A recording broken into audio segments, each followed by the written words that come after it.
Hello and welcome back. This is the second video on Something Unspoken, the one act play by Tennessee Williams. As you know, Tennessee Williams is an American playwright, and particularly he is a playwright from the American South. So in this video, let's learn something about the South and how it influenced the playwright. This is a quote from Tennessee Williams. Home is where you hang your childhood, and Mississippi to me is the beauty spot of creation. You can see the picture of the playwright as well as his ancestral home in Mississippi on the screen. So, from this quote, it is very clear that the playwright has been immensely influenced by his background, or rather, where he was brought up as a child. Even the name Tennessee Williams was presumably taken by him because of his connections to the state Tennessee. So, we often come across the reference to the South in his plays, and he is often referred to as a Southern writer. Even in Something Unspoken, we often say that Cornelia is a Southern spinster. Southern here refers to a person hailing from the southern state. So the South means southern states in United States, and they have a distinct culture and dialect. And American Civil War actually determined the particular characteristic of the American South. During the American Civil War, which actually took place between 1861 and 65, the southern states were against the abolition of slavery. I hope you know about how Abraham Lincoln abolished slavery in America after the American Civil War. And during that war, these states were slave owning states. They were also called slave states.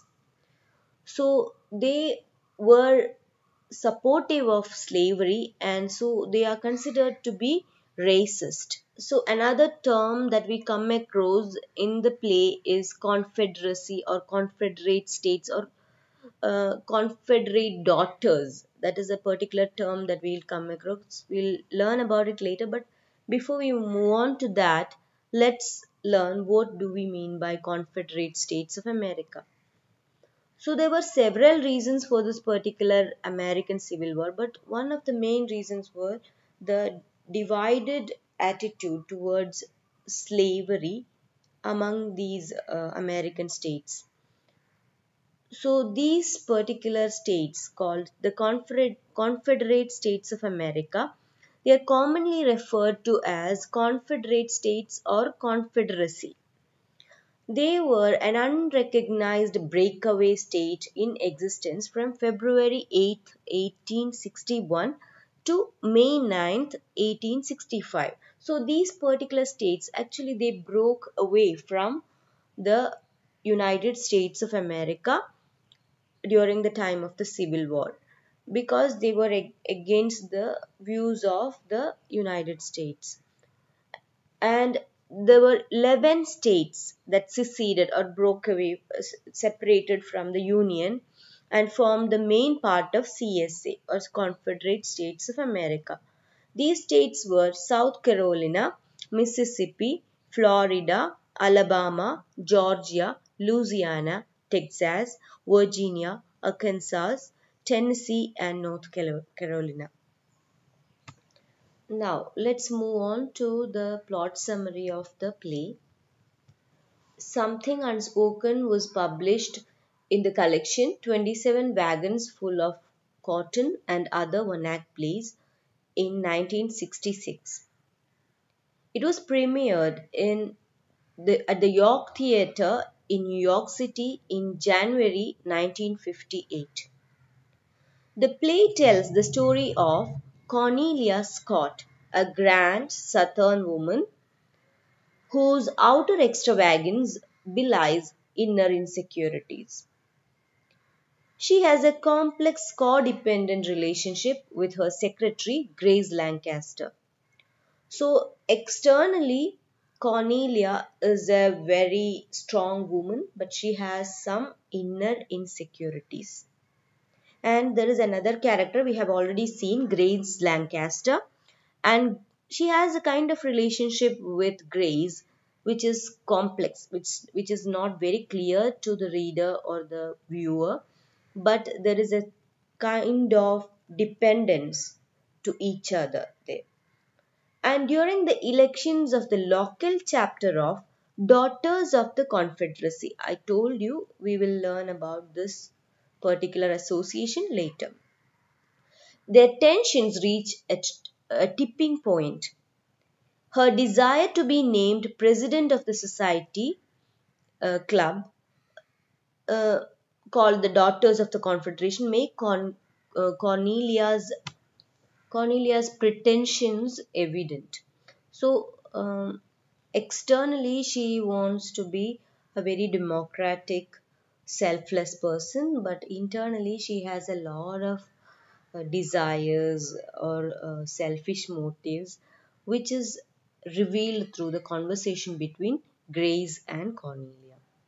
So, in the beginning, we find her sitting at home making and getting calls from the salon where the voting is taking place.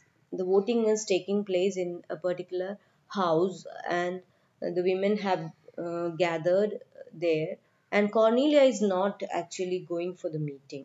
She is getting calls from other people, she is calling others so that she can have a manipulative power in the election. She is being accompanied by Grace. Grace is in the scene. She is, as we have seen, she is a 40-year-old woman. In her relation with Cornelia, there's always something unspoken. Something is hidden in that relationship, something that happened long ago and to which Grace always denies talking about. Grace always denies talking about that particular incident. Despite Cornelia's insistence, Cornelia often provokes Grace so that she will talk about that incident. The feeling is that there was an awkward scene between the two. The feeling that a viewer gets is that they had an awkward scene earlier, and Cornelia um, wants Grace to be conscious of that, but Grace avoids that.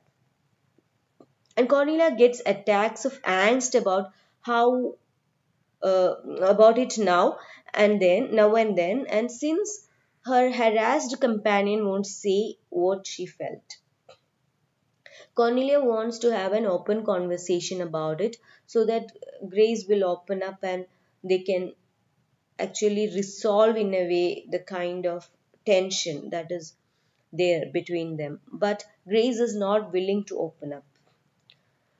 The issue is dropped unresolved. When the play ends, we find that there is nothing happening in the play, and the issue is unresolved. And what happens to the elections? Cornelia learns she hasn't been elected for anything. She is not having any position now. Finally, Cornelia decides to quit the club. This is the summary of the plot. So the whole scene has two sides. One, the election that is going on in the background, and the tension between the two women. So, what is the particular Confederate Daughters is all about, and how that actually determines the kind of woman she is. There is often references to racism in the play, or rather, the kind of snobbery that Cornelia has. Those things are often mentioned in the play here and there. So we have to know what kind of an association it is. Let's see. Confederate Daughters, or the United Daughters of Confederacy, UDC. It is an American hereditary association of women.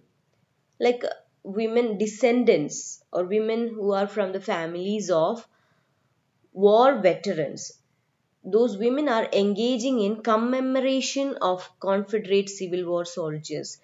The Civil War soldiers, the Southern Civil War soldiers who supported slavery, uh, their memory is um, usually they are commemorated in the Confederate Daughters Association.